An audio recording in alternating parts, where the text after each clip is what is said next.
আপনি কি জানেন পৃথিবীতে এমন একটা দেশ আছে যেটার কোনো নিজের তেলের খনি নেই, বড় নদী নেই, বিশাল জনশক্তি নেই, এমনকি যে দেশটা জন্ম নিয়েছিল 1948 সালে তাকে একদিনে 5টা দেশ একসঙ্গে মানচিত্র থেকে মুছে ফেলার চেষ্টা করেছিল।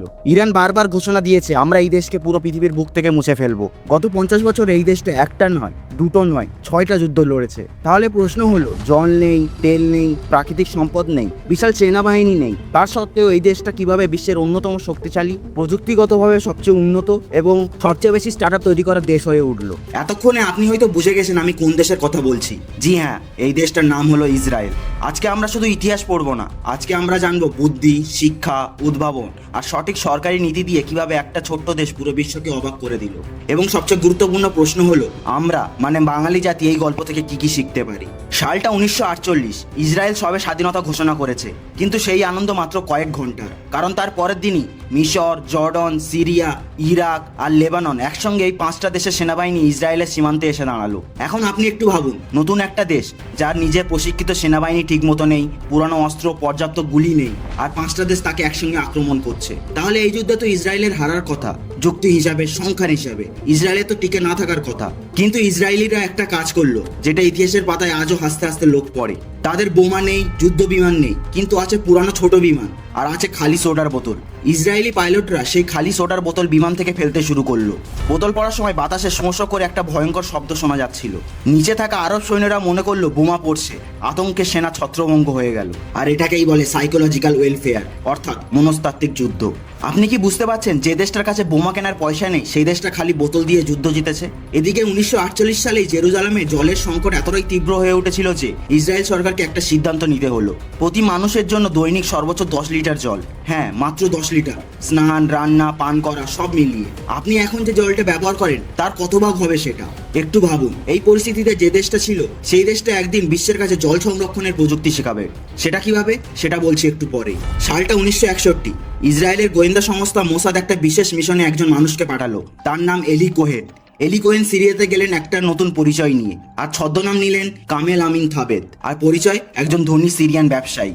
আর কয়েক বছরের মধ্যেই এই কামেল সিরিয়ার সবচেয়ে শক্তিশালী মানুষদের মধ্যে একজন হয়ে উঠলেন। সিরিয়ান সেনা অফিসারদের সাথে তার বন্ধুত্ব, মন্ত্রীদের সাথে ঘনিষ্ঠতা, এমনকি কোহেন সিরিয়ার ডেপুটি ডিফেন্স মিনিস্টার হওয়ার দৌড়েও ছিলেন। এবার ভাবুন একবার, ইসরায়েলে একজন গোয়েন্দা সিরিয়ার প্রতিরক্ষা মন্ত্রী হওয়ার পথে। একদিন এলি কোহেন গোলান হাইটসে সিরিয়ান সামরিক ঘাঁটি পরিদর্শনে গেলেন। তিনি দেখলেন সৈন্যরা রোদের মধ্যে দাঁড়িয়ে আছে, কোনো ছায়া নেই। তিনি সিরিয়ান অফিসারদের বললেন, আরে সৈন্যদের ছায়ার ব্যবস্থা করুন, প্রতিটা বাংকারে পাশে ইউক্যালিপটাস গাছ লাগান। সিরিয়ানরা ভাবলো কি চমৎকার পরামর্শ, আর সত্যি প্রতিটা সামরিক ঘাটের পাশে ইউক্যালিপটাস গাছ লাগানো হলো। কিন্তু আসলে উদ্দেশ্যটা কি ছিল জানেন? 1967 সালে 6 দিনের যুদ্ধে ইসরায়েলি বিমান বাহিনী ঠিক সেই ইউক্যালিপটাস গাছগুলোকে টার্গেট হিসাবে ব্যবহার করা শুরু করলো।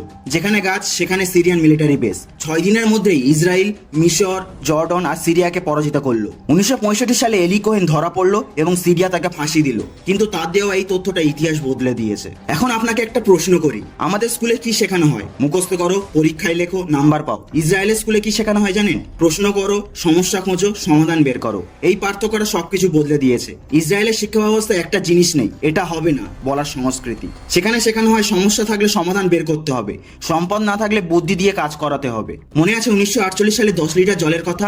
সেই সংখ্যাটি একটা অসাধারণ ইনোভেশনের জন্ম দিল। ইসরায়েলি ইঞ্জিনিয়াররা একদিন খেয়াল করলেন একটা পাইপে ছোট ছিদ্র দিয়ে জল পড়ছে, আর সেই জায়গার গাছটা অন্য গাছের থেকে অনেক বেশি বড় হয়েছে। ব্যাস, এই ছোট্ট পর্যবেক্ষণ থেকে জন্ম নিল ড্রিপ ইরিগেশন, মানে ফোঁটা ফোঁটা সেচ পদ্ধতি। 1959 থেকে 1965 সালের মধ্যে এই প্রযুক্তি বাণিজ্যগতভাবে চালু হলো। নেটাফিম নামের কোম্পানি তৈরি হলো। আজকের এই কোম্পানি বিশ্বের 110টিরও বেশি দেশের সাথে কাজ করছে। মরুভূমিতে ফসল ফলানো সম্ভব হয়েছে এই প্রযুক্তির কারণে। এবার ভাবুন, জলের সংকট যে দেশকে কষ্ট দিয়েছিল সেই দেশই জল বাঁচানোর প্রযুক্তি দিয়ে পুরো বিশ্বকে সাহায্য করছে। ইসরায়েলের আরো দুটো ইনোভেশনের কথা না বললেই নয়। প্রথমটা হলো পিল ক্যাম, ক্যামেরা সংযুক্ত একটা ছোট্ট ক্যাপসুল। গিলে ফেললে সেটা আপনার পেটের ভিতর থেকে ছবি তুলে পাঠায়।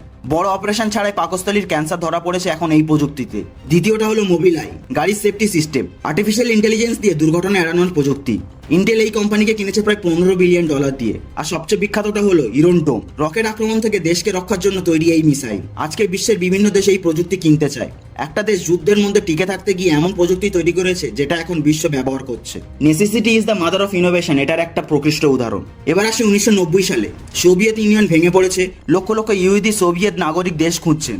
তখন ইসরায়েল সরকার একটা সিদ্ধান্ত নিল, সবাইকে স্বাগত জানালো। মাত্র কয়েক বছরের মধ্যে প্রায় 10 লক্ষ মানুষ ইসরায়েলে এলেন। এটা ছিল ইসরায়েলের মোট জনসংখ্যার প্রায় 20 ভাগ। কিন্তু এই মানুষগুলো ছিলেন কারা জানেন? ডাক্তার, ইঞ্জিনিয়ার, বিজ্ঞানী, গণিতবিদ, সোভিয়েত ইউনিয়নের সেরা মেধাবী মানুষগুলো। হঠাৎ ইসরায়েলের টেক ওয়ার্কফোর্স এক লাফে বিশাল হয়ে গেল।